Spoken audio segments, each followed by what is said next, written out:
Vieš čo, hovorí sa, že spevačky, keď starnú, tak sa im mení hlas a ten hlas ide nižšie a nižšie, nižšie, až kým skončia, keď skončia už tú kariéru a znejú ako Richard Miller, dajme tomu, hej, že už sú naozaj... Nie je Richard Miller náhodou stará spevačka? Aby sme to teraz zistili. Toto je možné ináč. V jeho prípade už nikto nevie, ale... Je to už po prechode taká. Ježišmarja, vystrihnite nás. Nie, iba mňa, teba tu nechám. No každopádne je to tak, ja už to pociťujem hlavne teda ráno, keď sa ráno zobudím, tak zistím, že ten hlas je nižšie položený. Ale ku podivu na tom pódiu sa mi ten rozsah tak zmenil, že naozaj už teraz to vlastne spievam veľmi pohodlne.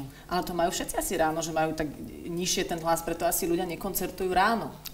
No, niektoré dokonca... A sú na to aj iné dôvody teda, áno. Áno, sú na to aj iné dôvody, samozrejme.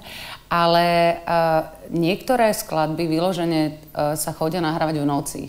Alebo napríklad na niektoré skladby človek musí, dajme tomu, 2 dní žúrovať a potom sa ide do štúdia, hej. Keď napríklad potrebuje človek nejaký chryplák, hej. A prirodzene ten chryplák nemá, tak 2 dní nespí.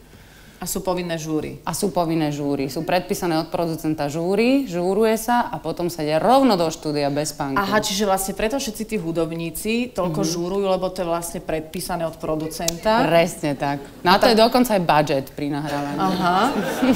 Často myslíš si, že o dosť výrazne väčší ako celá tá produkcia.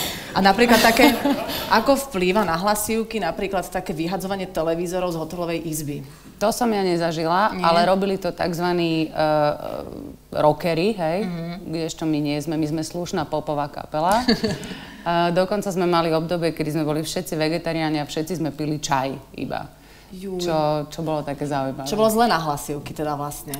No, tak ja som si občas uhla, samozrejme. Myslím si, že toto sú veľmi dobré titulky pre slovenský bulvár. Ešte to má. Ale môžeš sa úplne pokojne uvoľniť zo slovenského bulváru, je to naozaj asi iba 40%, ľudia sa naozaj pravidelne píšu o tom naozaj nesmierne veľa. Takže je to úplne v poriadku.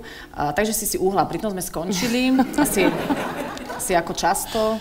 Tak človek musí dbať o ten hlas, samozrejme nie tak často ako niektoré iné kolegyne, ale...